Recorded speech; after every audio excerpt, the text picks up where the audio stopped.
Hola, ¿qué tal? Empezamos ahora una nueva serie de los jueves, serán 2 jueves al mes, donde hablaremos de la culpa, la gracia y el perdón. Nos vamos a ir desarrollándonos hasta el mes de noviembre, durante 3 meses vamos a ir desarrollando diferentes temáticas para meditar sobre estos asuntos, obviamente siempre filtrados desde la palabra de nuestro Señor, desde la Biblia.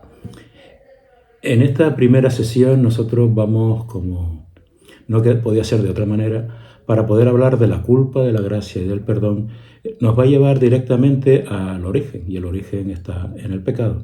Y así vamos a tener 3 sesiones ahora durante este mes de septiembre, 2 en este mes de septiembre y una en el mes de octubre, donde vamos a centrarnos en el pecado. Vamos a entender cómo funciona, vamos a entender primero cuál es su origen, segundo cómo operamos con el pecado y tercero haremos una recapitulación donde intentaremos establecer el marco teológico y bíblico para recapitular y redefinir pues, algunos de los aspectos que hayamos desarrollado en cada una de estas sesiones. Luego ya pasaremos a centrarnos en los aspectos vinculados con la culpa, la gracia y el perdón, que son fundamentales también. Por tanto, hoy vamos a centrarnos en el origen. Vamos a centrarnos en el origen y, como no podía ser de otra manera, vamos a situarnos en Génesis 3. Quienes acostumbren a meditar en la palabra de nuestro Señor, en la palabra de Dios, en la Escritura, en la Biblia, conocen sobradamente este pasaje, donde se produce el origen de la condición pecadora del ser humano. Reflexionaba Tim Keller que la Biblia no es un libro que trata sobre hombres y mujeres buenos a los que se les debe imitar, sino que la Biblia no tiene hombres buenos, justos, ni aun uno, dice la propia Escritura. La Biblia trata acerca de cómo Dios tuvo amor por esas personas malas y cómo puede tener amor por cada uno de nosotros.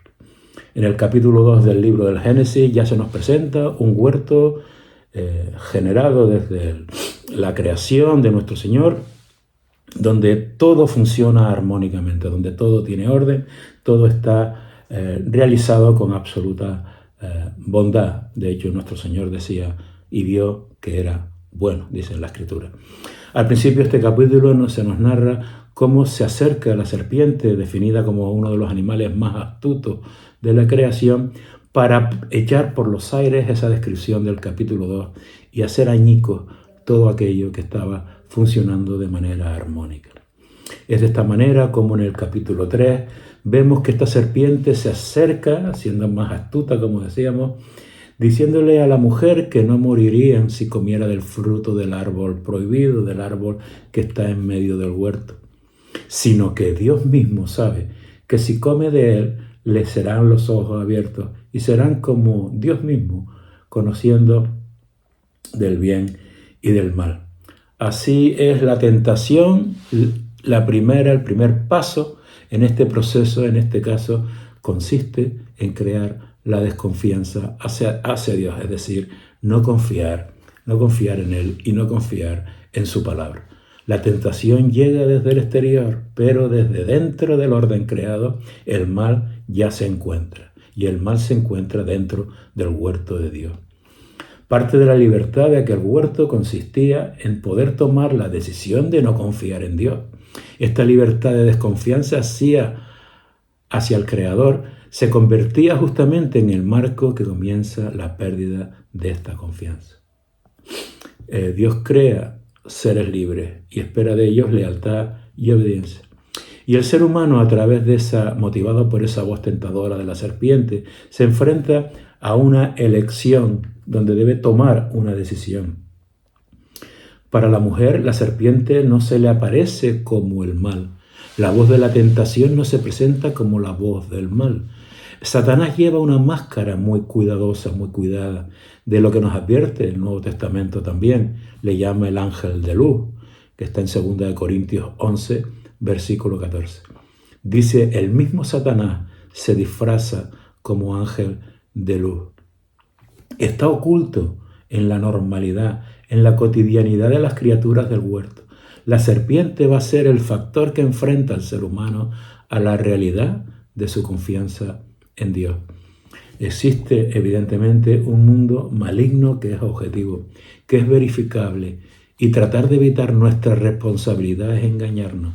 La tendencia es encontrar causas para el pecado en todas partes menos en nuestro corazón.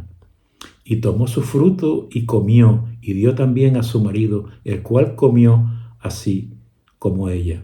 Esto lo leemos en el capítulo 3, versículo 6, en el final del versículo 6, donde Eva no opera sola, sino que utiliza al varón como cómplice que acepta sin discusión la fruta que le presenta.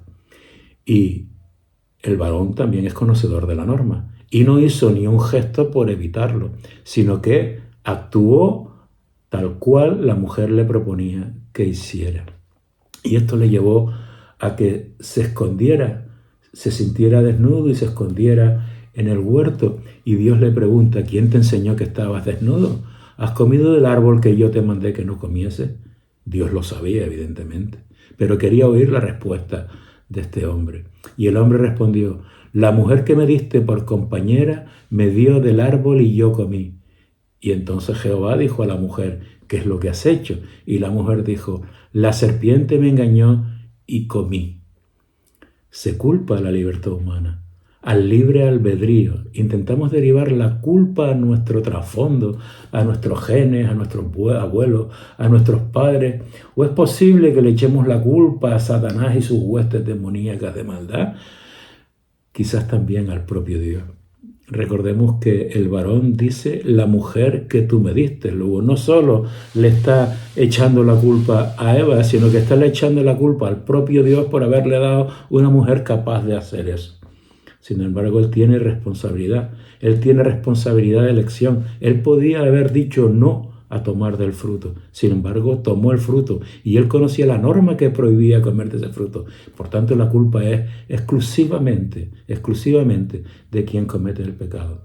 Porque incluso con la tentación, la voz tentadora de la serpiente, la mujer podía haber dicho no. Sin embargo, la mujer comió. Porque la duda que la serpiente le generó respecto a la confianza en Dios la llevó a tomar una decisión más allá de la línea que estaba establecida y se consumó en el pecado. Fijémonos que la búsqueda de las causas de nuestro pecado no quedan justificadas en el origen del mismo. Génesis no explica el proceso de dónde procede el mal. No nos permite buscar causas externas. Se nos enfrenta a una cuestión que es nuestra propia responsabilidad y la respuesta que damos a la palabra de Dios, al mensaje de Dios. Dios ha dicho algo y nosotros le damos una respuesta o le damos otra que es contraria a esa voluntad de Dios. El origen del mal pertenece al propio misterio de Dios que nosotros no entendemos. La serpiente, fijémonos, no niega la bondad de Dios, se limita a sembrar las semillas de la desconfianza. No se presenta como el mal encarnado, provoca dudas simplemente sobre la única provisión que Dios le ha dado a la libertad humana. La tentación empieza como una nadería, como una nimiedad, como algo insignificante, sin importancia. Disponemos de un punto donde no permitimos que Dios controle nuestras vidas. Y es en ese punto donde se produce el pecado. Porque es en ese punto donde se produce la separación de Dios. Y es ahí donde esa tentación se transforma en pecado. Donde no permitimos que Dios establezca el lugar. Y nos parece que eso no tiene importancia. Que es una tontería, que total. ¿Qué más da? La fe que razona conoce a Dios mediante su confianza en Él y se compromete con Él mediante la participación en su vida. Esa comunión que se experimenta con Dios es una comunión que nos hace entender su amor, que nos hace comprender su amor y nos hace también sobrellevar todas estas tentaciones. El tentador lo que hace es poner en duda la confiabilidad de Dios, menospreciando su carácter, lo que resulta el origen de todos los problemas de la humanidad y que surgirán en la historia y que surgen en la historia. La tentación dio paso a la acción desobediente. ¿Cuántas veces hemos escuchado que si Dios es bueno, ¿por qué permite el mal? Pero es que el mal lo está realizando la libertad humana. El mal lo está realizando la libertad que tienen las personas a tomar decisiones. Y toman decisiones en un sentido o en otro. Y eso es lo que está generando el mal del mundo. Eso es lo que está generando el problema de la historia. Un mundo donde los corazones estén volcados al Señor, donde le hayan reconocido como único y suficiente Salvador, es un mundo que no tendría este tipo de conflicto. Sería el mundo del paraíso. Pero la naturaleza caída del ser humano hace que continuamente esa depravación total que existe en nosotros, es decir, el pecado, se manifieste si no tenemos al Espíritu de Dios actuando y transformándonos para podernos permitir la obediencia y podernos permitir la confrontación al mal para que podamos superar situaciones determinadas de tentación.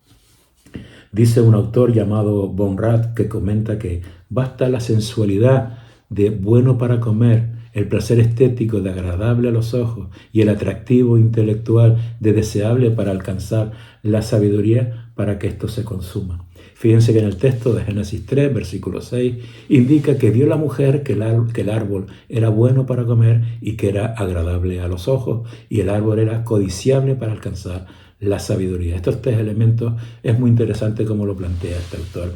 Bueno para comer, es decir, tiene un aspecto vinculado con la sensualidad, el placer estético de ser agradable a los ojos y el atractivo intelectual de que era deseable, codiciable para alcanzar la sabiduría. Esto tiene un paralelo en el Nuevo Testamento. En la carta de Juan, en su capítulo 2, versículo 16, dice: porque todo lo que hay en el mundo, los deseos de la carne, los deseos de los ojos y la vanagloria de la vida, no provienen del Padre, sino del mundo. Es decir, es muy fácil buscar un culpable y es muy fácil culpabilizar a Dios, pero es el espíritu de desobediencia que anida en el ser humano el que lleva a la producción de la maldad. Una maldad que podemos constatar día a día. Podemos constatar cómo el ser humano de manera maligna ataca a personas, ataca a niños, ataca a mujeres, ataca a hombres, destruye países, genera hambre, etcétera, etcétera, etcétera, etcétera. Solo basta abrir un periódico o escuchar un noticiero. Y una de las vías más fáciles que lleva de la tentación al pecado es la gratificación inmediata. Es aquello que se produce inmediatamente, porque si se dilata en el tiempo es posible que no nos atraiga de esa manera. Esa gratificación inmediata antepone el placer próximo a las posibles consecuencias. Las consecuencias quedan como lejanas. Por tanto, esa gratificación inmediata en el pecado supera a esa situación de consecuencias. Consecuencias que siempre llegan. Y por tanto, la rebelión se antepone con el placer inmediato a las consecuencias que produce el pecado. Pecado es el nombre que se da a esa separación de Dios que empieza en la pérdida de confianza en su bondad en Génesis 3. Si Eva hubiera confiado plenamente y hubiera tomado la decisión que proviene de la verdadera confianza en Él, no hubiera sucedido todo lo que sucedió, pero sucedió. Y por tanto nosotros hoy tenemos que actuar sabiendo que esa es la situación y la disposición que tiene nuestro corazón, sabiendo que solo a través del Espíritu de Dios en nosotros podemos nosotros confrontar y enfrentar las situaciones de tentación que puedan producirse y que como ser humano inevitablemente vayamos a tener. No puedo evitar, decía Lutero, que los pájaros revoloteen en mi cabeza, pero no puedo permitir que aniden en ella. Y en esa idea del amor de Dios en nosotros, que nos permite estar en una posición de protección con la armadura que nos permite rechazar los ataques que se producen desde el enemigo. No ser capaces de sentirnos cómodos delante de otro y que como consecuencia de nuestras acciones es lo que nos produce lo que podemos pensar que es una cierta vergüenza y que conocemos como culpa. Es un asunto que desarrollaremos en otras sesiones. esa condición de pecadores, el pecado como que ha sido descrito por otros autores como la que construye la depravación total del ser humano, es lo que a nosotros nos genera esto que se conoce como culpa. No podemos eludir nuestra responsabilidad. La técnica de culpar a otros es una técnica muy antigua, como vemos en el origen en Génesis 3, y es uno de los mecanismos más frecuentes para eludir la responsabilidad. Esto va indiscutiblemente unido a esa sensación de vergüenza y que se transforma en lo que conocemos como culpa. Existe un autor que establece inicialmente, aunque de esto hablaremos más profundamente en otra de las sesiones, en que define inicialmente 3 tipos de culpa. Una que llama cívica, otra que llama subjetiva y otra que llama existencial. La cívica hace referencia a nuestro estatus con respecto a la ley civil. Si incumplimos una norma de tráfico, vamos a ser castigados como consecuencia de eso. Y si la infringimos, pues podemos sentirnos culpables de haberlo hecho y por tanto tener la preocupación de que vamos a ser detectados, descubiertos y sancionados. Luego hay otra que se llama subjetiva, que tiene que ver con la sensación de culpabilidad. Podemos ser conscientes de este sentimiento de incomodidad, de angustia, incluso de dolor, que a veces nos nubla o nos lastra y oscurece nuestro entendimiento, pero también es posible ser culpable sin sentirse así, y también es posible sentirse culpable sin serlo. Y luego está la última, que es la que tiene carácter moral, que él llama existencial, culpa existencial, que se refiere a la verdadera culpa moral. Cuando ya sabes que no estás en comunión con el Creador porque le has desobedecido, cuando has abandonado tu condición de hijo responsable o de hija responsable a no optar por el camino de la obediencia. Cuando admites genuinamente tu culpa moral es cuando empiezas el camino del perdón, cuando te conduce a la restauración y al crecimiento. Y ese perdón solo viene de nuestro Señor, reconociendo en Él al único y suficiente Salvador. Jehová dijo a la serpiente: por cuanto esto hiciste, maldita serás entre todas las bestias, entre todos los animales del campo, sobre tu pecho andarás, y polvo comerás todos los días de tu vida. Y pondré enemistad entre ti y la mujer, entre tu simiente y la simiente suya. Esta te herirá en la cabeza, y tú le herirás en el calcañar. No le harás daño al producto de la simiente de la mujer, porque ese es el mensaje de la llegada del Salvador, aquel que hará que el pecado sea justificado por su muerte y sacrificio en la cruz, y su resurrección, que nos traerá el Espíritu Santo, que nos recordará todas sus enseñanzas que tenemos reveladas en la Santa Escritura. A la mujer le dijo: multiplicaré en gran manera los dolores de tus preñeces, con dolor darás a luz hijos, y tu deseo será para tu marido, y él se enseñoreará de ti. Es decir, el dolor con parto, el parto con dolor, es una maldición consecuencia del pecado. Y además, lo que hoy conocemos como machismo, el autoritarismo del varón sobre la mujer, es consecuencia del pecado.